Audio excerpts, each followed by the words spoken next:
Seja muito bem-vindo, eu sou Luciano S. e esse é o canal Casos Sobrenaturais Reais. Não deixe de fazer a sua inscrição e ativar o sininho para não perder os próximos vídeos e escreva nos comentários de que cidade você está nos assistindo. Desde já, o nosso muito obrigado.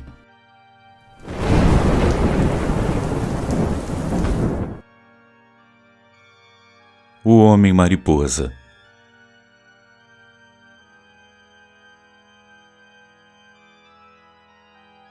Olá, Luciano. Meu nome é Denise. Pode falar o meu nome sem problemas. Eu sou da cidade de Andradina, no interior de São Paulo. Sempre ouço seus relatos na esperança de conhecer alguém que tenha passado por uma experiência parecida com a minha, mas até agora eu ainda não consegui encontrar. Eu sou professora de dança e bailarina. Vou narrar uma das muitas experiências que eu já tive. Esse fato se passou em 2017. Eu havia ido para Maringá fazer um curso e também para me apresentar e retornei em um domingo, pegando a estrada de volta para minha cidade. Estrada essa que, para ser sincera, eu nunca gostei. Sempre achei muito sinistra e nunca me senti à vontade trafegando por ela. Bom, tudo estava correndo normalmente até eu chegar à entrada de uma rotatória entre a Tupi Paulista e a entrada de Andradina. Não era muito tarde, era tipo 4 horas da tarde. Enfim, eu entrei na rotatória e mais ou menos uns 400 metros depois veio até o meu encontro um ser com olhos vermelhos que ficou me encarando e eu, movida pela curiosidade, continuei o meu trajeto olhando para ele.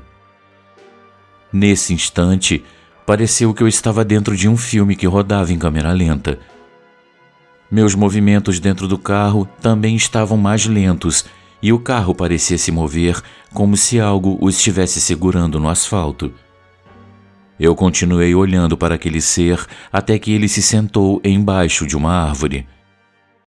Aquele ser tinha mais ou menos o tamanho de uma criança de 5 anos e ele tinha 2 asas enormes que pareciam as asas de um morcego.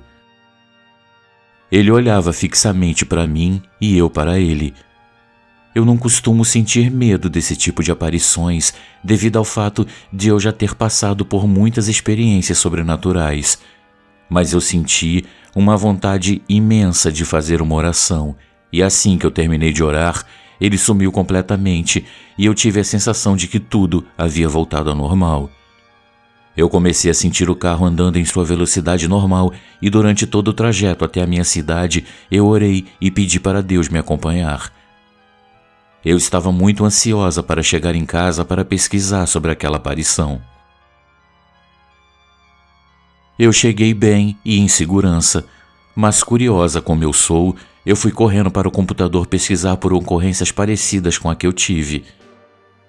Pela imagem que ficou na minha cabeça, eu cheguei à conclusão de que eu havia visto um ser conhecido como Homem-Mariposa. De acordo com a lenda, quando ele aparece, ele traz com ele um aviso de que uma tragédia está prestes a acontecer. Luciano, dentro de poucos dias, 2 semanas para ser mais exata, houve um acidente em uma fábrica próxima à minha casa, onde 3 pessoas acabaram perdendo a vida. Eu contei para o meu irmão que eu havia tido essa visão e ele me repreendeu por não ter contado a ninguém. Na verdade, no meu íntimo, eu acredito até hoje que essa grande tragédia seria a pandemia que pouco tempo depois assolou o mundo, levando milhões de vidas. Eu não contei a ninguém, pois eu sabia que ninguém daria crédito à minha visão e ainda me chamariam de louca. Muito obrigado por ler o meu relato e um grande abraço a todos vocês.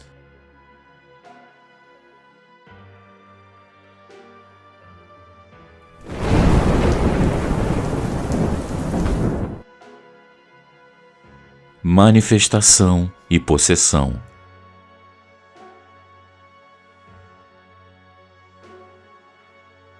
Olá, Luciano e amigos.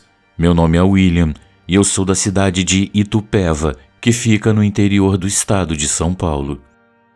Atualmente eu tenho 20 anos e o relato que eu passo a contar agora aconteceu no ano de 2014. Eu tinha 11 ou 12 anos na época e eu me lembro perfeitamente de cada detalhe daquele dia que traumatizou a minha vida e das pessoas presentes desde então. Era meio de ano, época de Copa do Mundo. Meus tios haviam se mudado recentemente para uma casa enorme, porém bem antiga, com aquelas janelas e portas de madeira bem grandes que eram muito usadas antigamente. A chácara era bem grande e espaçosa. Havia muitas casas próximas e nela tinha um grande celeiro e tudo mais. Nós a visitamos um dia durante um churrasco de confraternização da minha família, onde nos reunimos para assistir os Jogos do Brasil na Copa. Até então, gostamos muito da casa. Inclusive, eu e meus primos queríamos muito dormir lá naquele dia, porém a minha mãe não permitiu, pois ela é evangélica e meus tios bebiam demais e eles brigavam muito depois que bebiam. Então, quando estávamos voltando para casa naquela noite, meu primo me cutucou e disse que viu uma moça que ele não conhecia acenando para ele. Na ocasião, achamos que ele estava mentindo, pois lá estavam apenas os membros da família. Dias depois, meu pai entrou de férias na empresa e iria viajar com meu avô para o Ceará para visitar os parentes deles. Minha mãe havia avisado meu pai que iríamos passar esses dias na casa do irmão dela, que no caso é o meu tio. Marcamos com a família de passarmos uns dias lá, até porque a casa era grande e tinha 4 quartos, então para dormir não haveria problemas com espaço. Éramos ao todo 5 pessoas. Eu, meu irmão, meus 2 primos, todos na mesma faixa de idade, entre 10 e 12 anos, e uma prima que tinha 4 anos. Eu não me lembro ao certo a partir de qual dia os problemas começaram. Até porque ficamos por 2 semanas lá, mas eu me lembro perfeitamente que em um sábado à noite, a família estava toda reunida lá na casa, minhas tias, tios, primos e etc. Então, minhas tias decidiram de última hora fazer um jantar bem grande, porém não tinham todos os ingredientes necessários para os pratos que elas planejaram fazer. Meu tio, que já havia tomado todas, foi quem deu a ideia deles irem ao supermercado que ficava no centro da cidade. Era por volta das 6 da tarde e todos concordaram. Eles saíram em 2 carros, porém foram só os adultos, já que se levassem uma criança, teria que levar todos. Então, como minha tia também já havia tomado todas, nós ficamos em casa com ela. Naquele dia, ela estava muito calada e não sorridente e brincalhona como sempre era. Eu e meus primos fomos brincar no quintal e no celeiro, que era enorme, e quando começamos a escutar alguns barulhos estranhos vindos de cima do celeiro. Nós pensamos que era o meu primo mais velho que estava jogando pedra no telhado, pois ele estava brincando em cima de uma árvore. A minha tia estava na varanda nos vendo brincar, e eu notei que ela estava com um sorriso bem forçado no rosto. Meu primo mais novo era bem medroso e disse que estava vendo uma pessoa atrás da nossa tia, mas nenhum de nós estava vendo ninguém. Na hora eu senti um frio na barriga e o meu outro primo, que era mais corajoso e estava em cima da árvore, começou a encarar minha tia junto com meu outro primo. Na hora, eu e meu irmão paramos a brincadeira e começamos a olhar também para vermos se conseguíamos ver alguma coisa diferente. Meu primo desceu da árvore e disse que estava se sentindo enjoado e com vontade de vomitar. E eu também comecei a me sentir muito esquisito, porém eu não perguntei aos outros 2 como eles estavam se sentindo. Eles ainda olhavam fixamente para minha tia, e então, Luciano, eu juro, por tudo que é mais sagrado, que quando eu fixei meus olhos nela, eu comecei a sentir um grande desespero, muito medo e comecei a ter algumas alucinações. Eu via as coisas em uma velocidade alterada, tudo parecia se mover bem lentamente e eu não conseguia escutar o que ela dizia para nós. Eu apenas conseguia perceber aquele sorriso estranho no rosto dela, e então meu irmão me cutucou e eu despertei daquela espécie de transe. Ela então nos chamou para entrar, dizendo que era perigoso ficar lá fora, pois havia muitos cachorros do mato soltos naquela região e que, além de comer galinhas, eles também de vez em quando atacavam as pessoas. Enfim, entramos. Estávamos na sala, ainda nos recuperando daqueles acontecimentos, quando escutamos um estrondo vindo lá de fora. Era o barulho da porta do celeiro se abrindo violentamente. Não havia vento, estava tudo calmo e a noite estava linda. Eu comecei a sentir muito medo e aquilo era só o começo de tudo. Fomos avisar a minha tia o que havia acontecido, mas ela já estava deitada cochilando, e então deixamos quieto por medo dela acordar brava. Mas, olhando para o rosto dela, enquanto ela dormia, todos nós, não apenas eu, sentimos uma vibração negativa e opressora muito intensa sendo emanada dela. Era algo muito sufocante que nos causou um pânico sem tamanho e nos deixou muito assustados. Foi quando então a porta do celeiro se fechou novamente com um estrondo ainda maior. De onde estávamos, nós conseguimos ouvir o barulho dos cavalos dos vizinhos que começaram a ficar muito agitados. Meu primo pensou que os cavalos tinham aberto as portas do celeiro com os impactos que eles faziam na celeira e quando saímos lá fora não encontramos nada de diferente. O celeiro ficava a cerca de 30 metros da casa e encontramos apenas os cavalos agitados. Entramos na casa de novo e a porta do quarto da minha tia, que estava aberta, se fechou bem na nossa frente. Luciano, eu nunca vou me esquecer disso. Não havia ninguém próximo, a porta simplesmente se fechou sozinha. Eu comecei novamente a me sentir muito mal, ao ponto de quase desmaiar.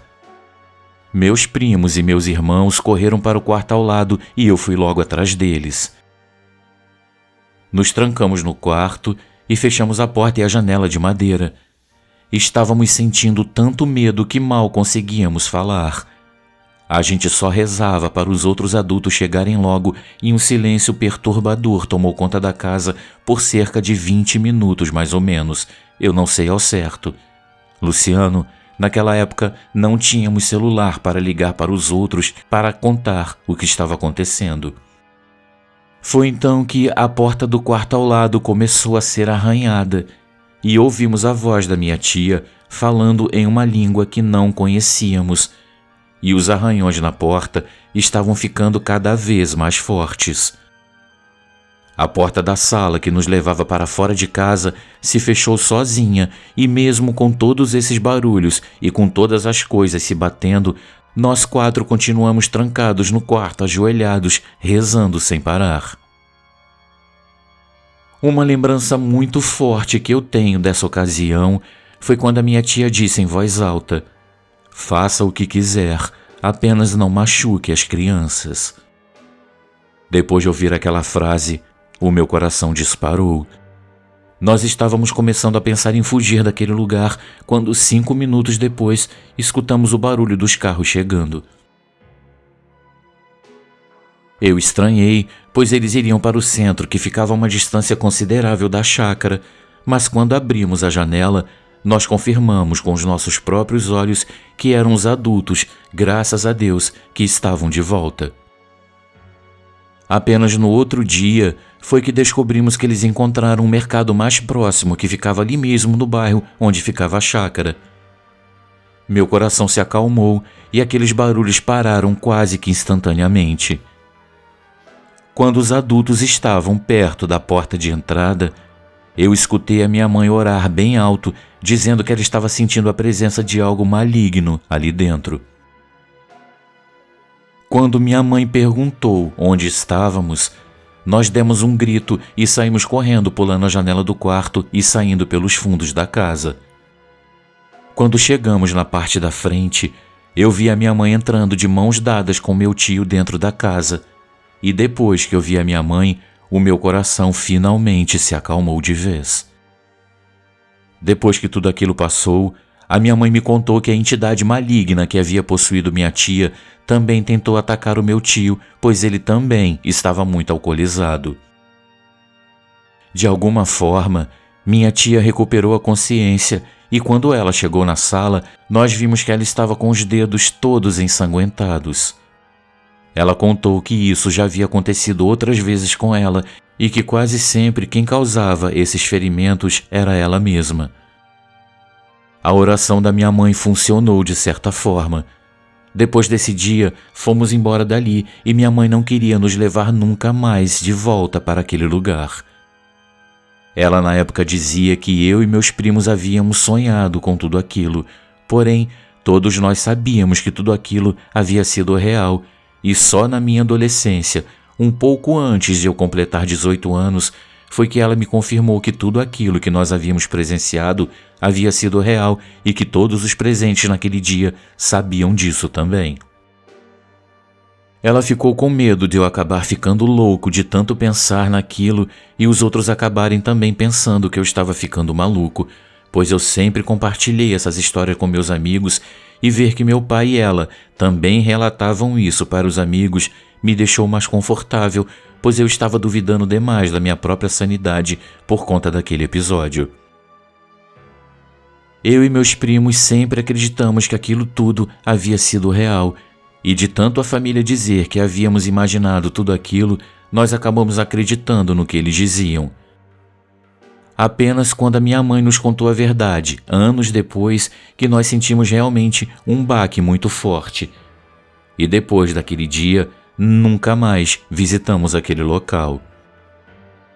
Minha mãe nos contou também que aquele lugar foi visitado diversas vezes por padres e pessoas espíritas para tentar expulsar o mal daquele lugar, e que ela tomou conhecimento de uma história de que um fazendeiro que era muito cruel com seus escravos acabou sendo morto junto com a sua mulher pelos mesmos escravos que ele maltratava. Eles se rebelaram e cometeram o crime, e o espírito maligno daquele fazendeiro e da sua esposa ainda rondavam por lá.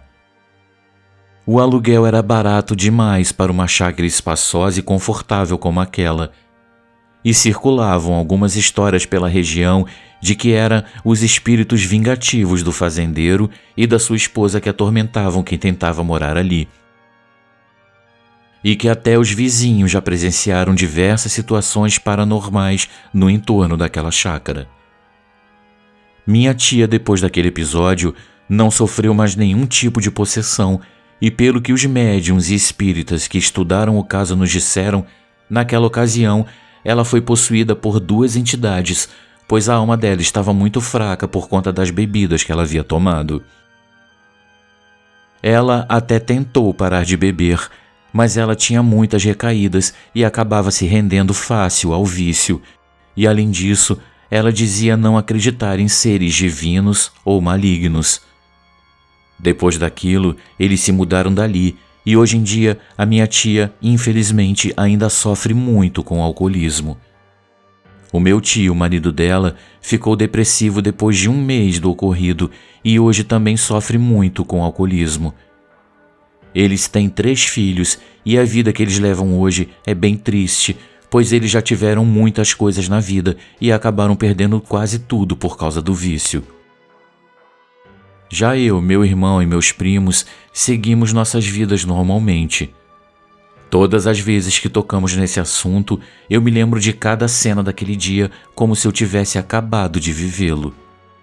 Aquele pesadelo continuou me atormentando por anos e anos.